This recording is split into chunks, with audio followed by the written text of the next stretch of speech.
জিবরাইল আলাইহিস সালাতু ওয়াস সালাম একদিন নবীজির কাছে গিয়ে বলেন, ইয়া রাসূলুল্লাহ, ইয়া হাবিবাল্লাহ, ও নবীজি, আমি আল্লাহকে বললাম, আল্লাহ তুমি যে তোমার বান্দা বান্দীদের জন্য জান্নাতুল ফিরদাউস বানাইছো, আমি জিবরাইল একটু দেখার জন্য আল্লাহ অনুমতি দিলেন।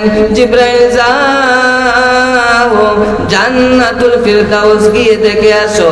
জিবরাইল বলেন, আমি জান্নাতুল ফিরদাউসে ঢুকলাম, দুইটা দেখে একটা মাঠ দেখা যায়, কিন্তু আল্লাহ পাক আমাকে 600 নূরের ডানা দিলেন।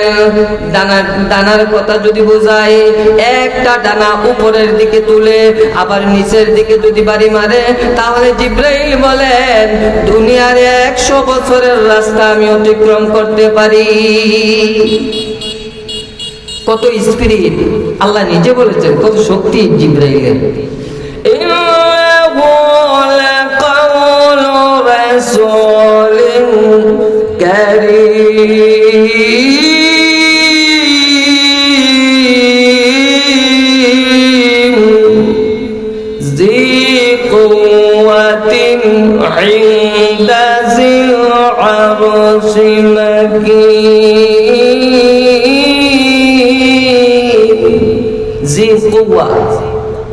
শক্তির অধিকারী জিবরাইল আলাইহিস সালাতু ওয়াস সালাম বলেন, আমি হলাম সিদরাতুল মুনতাহা।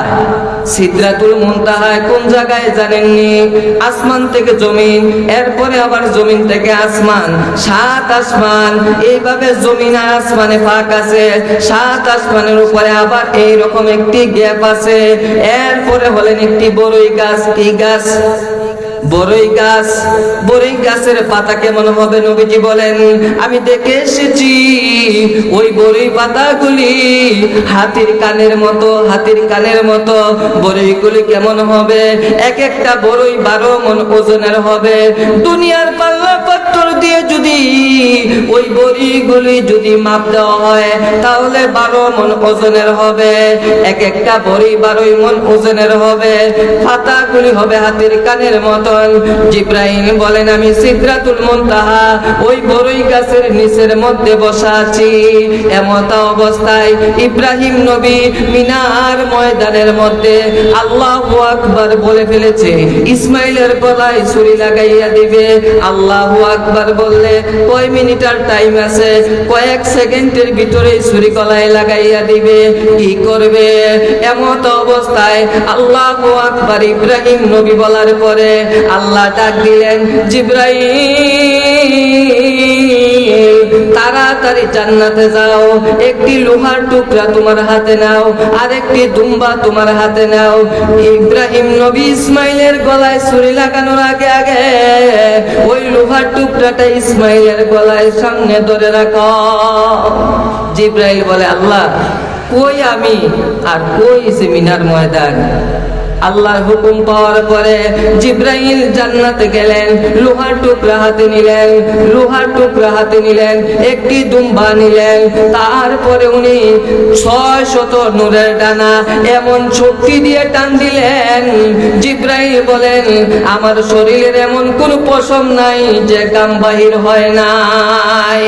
এমন জোরে টান দিলাম, টান দিয়া যখন মিনার ময়দানে গেলাম গো, যাইয়া দেখি এখনো ছুরি আসে নাই। আসবে, ছুরি আসে নাই। আল্লাহু আকবার। জিবরাইল বলেন, আমি এইভাবে যখন গেলাম, দ্বিতীয় নম্বর হলো জিবরাইল আলাইহিস সালাতু ওয়াস সালাম সিদরাতুল মুনতাহার মধ্যে ইউসুফ নবীর কাহিনী শুনছেন নি? ইউসুফ নবীর 10 ভাই ইউসুফ নবীকে নিয়ে বাবার কাছ থেকে নিয়ে যখন ময়দানের মধ্যে গেলেন, মরুভূমির মধ্যে গেলেন, ওনার পরনের জামাটা খুলে ওনার কোমরের মধ্যে রশি বেঁধে কুয়ার মধ্যে ফেলে দিলেন। তারা হাত থেকে ছেড়ে দিছে। এমন অবস্থায় আল্লাহ ডাক দিলেন, জিবরাইল যাও রে, আমার ইউসুফ নবী কুয়ার ভিতরে পড়ার আগে আগে তোমার নূরের ডানা কুয়ার ভিতরে বিছাইয়া দাও। সিদরাতুল মুনতাহা থেকে জিবরাইল বলেন, আমি 600 নূরের ডালে একটা বাড়ি মারলাম। আমি কুয়ার নিচে যাইয়া দেখি ইউসুফ নবী এখনো আসে নাই, আসতেছে। আমার নূরের ডানার মধ্যে নিলাম, ইউসুফ নবী আপনি কুয়ার ভিতরে কেন? ও আমার 10 ভাই আমাকে ফেলে দিয়েছে। আপনি খালি গায়ে কেন? ও আমার কাপড় আমার বাইরে রেখে দিয়েছে। তাহলে কুয়ার মধ্যে কেন ফেলাইলো? কয় জানি না। তাহলে আপনি এখানে কেমনে খালি গায়ে থাকবেন? এই 10টা ভাই, এর কিন্তু বিস্তারিত বহুত কাহিনী। এই 10 ভাই কি করলো? ইউসুফ নবীর সাতটারে, ইউসুফ নবীর জামারে একটা ছাগল অথবা বকরি জবাই করে ওই শাটের মধ্যে রক্ত মাখাইয়া আব্বার কাছে গিয়া কয়, ইয়াকুব নবীর কাছে গিয়া কয়, ও গো আব্বা, ইউসুফ রে তো বাগিচাইয়া ফলাইছে। ইউসুফ নবীর আব্বা ইয়াকুব আলাইহিস সালাতু ওয়াস সালাম শাটটারে এইভাবে নিলেন। ইয়াকুব নবী কয়, কেমন শিকারি বাঘ তুই খাইলি রে? আমার ইউসুফ রে ভিতরে ভিতরে খাইলি, কিন্তু সাতটা যে চিনলি না। সাতটা, আচ্ছা বাঘে যদি থাবা দেয় তাহলে কি আপনার পরনের জামা কি সঠিক থাকবো না ছিঁড়া ছিন্ন ভিন্ন হয়ে যাব? কিন্তু সাত এটা ছিঁড়ত মনে নাই, আল্লাহ বুঝাই দিছে।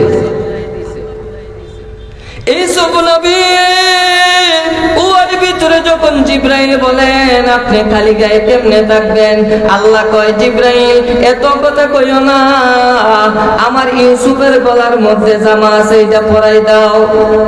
এটার মধ্যে একটা গলার মধ্যে একটা তাবিজ কবজ জড়ি আছে আর কি। এই কবজের ভিতরে একটা জামা আছে। এই জামার কাহিনীও অনেক লম্বা। এটা আছেন, জামাটা আছেন ইব্রাহিম নবীর।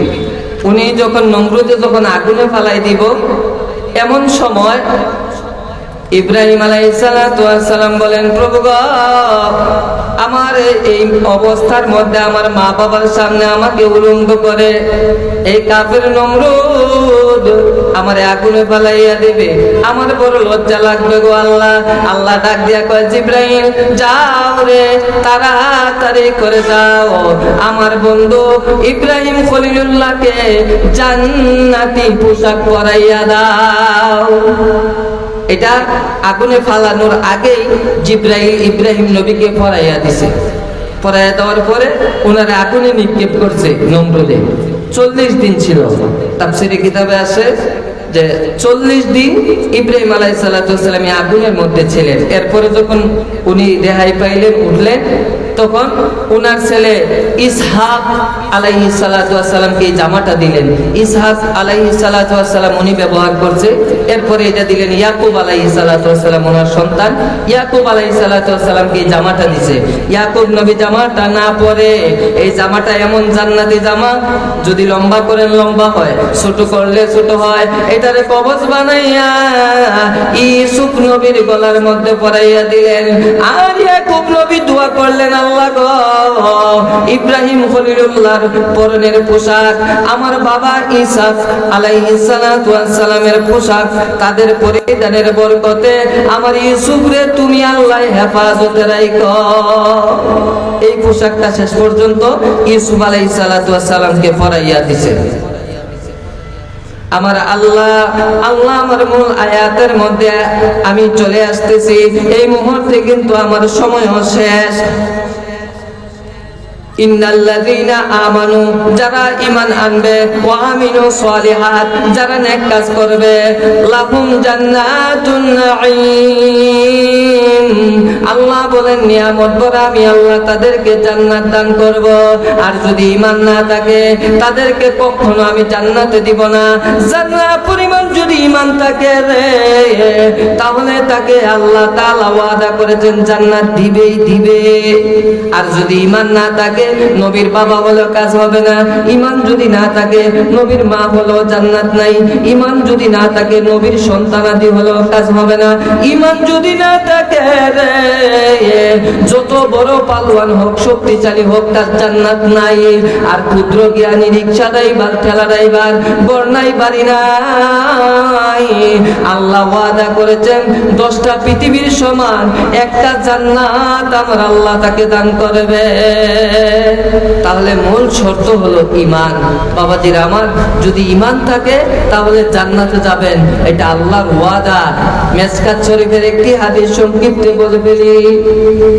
আবু হুরায়রা রাদিয়াল্লাহু তাআলা আনহু হতে বর্ণিত, নবীজি একদিন সাহাবায়ে কেরামদেরকে নিয়ে সামনে বসলেন। হঠাৎ করে সাহাবায়ে কেরামরা দেখে নবী নাই। নবী কোথায় যেন চলে গেলেন। আবু হুরায়রা সহ সমস্ত সাহাবায়ে কেরামরা তালাশ করতেছে, কই গেল, নবী নাই, নবী নাই। ওই সময়কার নবীরে পাওয়ার জন্য একটা জিনিস ছিল, তারা নাক টানতো। মেশকে আম্বরের গ্রাম যে দিক দিয়া যায়, তাদের অন্তরে বিশ্বাস ছিল সে দিক দিয়ে আমার নবীজি গেছে। আবু হুরায়রা বলেন, আমি ওই গ্রাম শুকতে শুকতে একটাই বাগানের ভিতরে ঢুকলাম। বাগানের ভিতরে যাইয়া দেখি চতুর্দিকে পাথর দিয়ে ঘেরাও করা একটা গুহার মধ্যে যেন মেশকে আম্বরের ঘেরান আসতেছে। ওই আবু হুরায়রা রাদিয়াল্লাহু তাআলা আনহু বলেন, আমি চতুর্দিক দিয়ে তালাশ করলাম নবীর কাছে যাওয়ার জন্য, কোন ছিদ্র খুঁজে পাই না। ছোট একটি ছিদ্র পাওয়ার পরে আবু হুরায়রা রাদিয়াল্লাহু তাআলা আনহু উনি ওই ছিদ্র দিয়া নবীজির কাছে ঢুকলেন। যাইয়া বলেন, ইয়া রাসূলুল্লাহ, ইয়া হাবিবাল্লাহ, নবীজি গো, ও মায়ার নবী, আপনি সিজদার মধ্যে কেন? নবীজি সিজদায় পড়ে কান্দে, ইয়া রাব্বি হাবলি উম্মতি, ইয়া রাব্বি হাবলি উম্মতি, আল্লাহ আমার সব উম্মতকে তুমি মাফ কইরা দাও। আল্লাহ বলেন, আল্লাহ নিজে বলেন, ও বন্ধু, আপনার দোয়া আমি গ্রহণ করতে পারলাম না, কারণ ইহুদিও আমার বান্দা, খ্রিস্টানও আমার বান্দা, নাসারাও আমার বান্দা, বৌদ্ধও আমার বান্দা, সব আমার বান্দা। আপনি নবী, আমার সব বান্দাদের আপনি হইলেন নবী, তাহলে তারাও তো আপনার উম্মতের একজন, তাহলে এই দোয়া আমি কবুল করব না। তবে নবীকে জানিয়ে রাখেন, যারা নাকি আপনি নবীর অনুসরণ করবে, অনুকরণ করবে, আপনি নবীকে যারা মানবে, যারা লা ইলাহা ইল্লাল্লাহ মুহাম্মাদুর রাসূলুল্লাহ, মান ক্বালা লা ইলাহা ইল্লাল্লাহ ফাদখালাল জান্নাহ, এই কালেমা যারা পড়বে তাদেরকে আমি আল্লাহ জান্নাত দিব। আর এই কালেমা যারা পড়বে না গো নবী, আমি আল্লাহ তাদেরকে কখনোই জান্নাত দিব না। তাহলে বাবাজিরা আমার, জান্নাতে যাইতে হলে মূল শর্ত হলো ঈমান। আপনার মধ্যে যদি ঈমান থাকে আর হাজার পাহাড় পরিমাণ গুনাহ করেন, আল্লাহ কয় সব গুনাহ ক্ষমা করে আমি আল্লাহ ওয়াদা করলাম তোমাদেরকে জান্নাত দিব। তবে শর্ত হলো ঈমান। ঈমান যদি না থাকে তাহলে কখনোই আল্লাহ আমাদের কাউকে জান্নাত দিবেন না। শর্ত হলো ঈমান।